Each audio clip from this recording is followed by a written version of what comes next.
Quand le muscle deltoïde se contracte, le bras se lève et la tête humérale pivote sur la surface articulaire de l'omoplate grâce aux muscles de la coiffe des rotateurs qui maintiennent la tête humérale à sa place et dans son axe.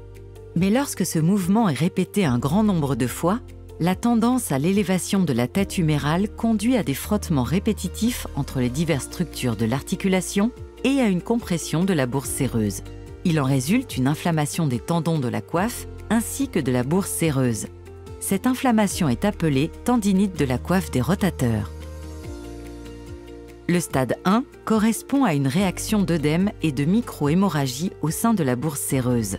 Il se traduit par des douleurs qui surviennent après un travail statique prolongé ou des mouvements répétés lorsque les bras se situent au-dessus des épaules.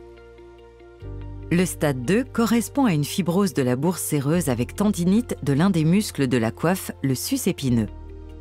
Les douleurs surviennent durant une élévation prolongée ou répétée du bras et obligent le sujet à arrêter son activité. La douleur cesse avec le repos, mais la bourse séreuse a perdu ses capacités de glissement et les tendons sont d'ores et déjà fragilisés. Le stade 3 est caractérisé par des lésions tendineuses plus sévères avec le plus souvent une rupture dégénérative.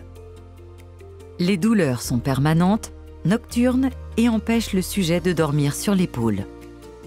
Ainsi, une gêne fonctionnelle apparaît dès le début de l'atteinte de l'épaule qui s'aggrave au fil de l'évolution de la pathologie. Selon les tendons touchés, différents mouvements seront limités et douloureux.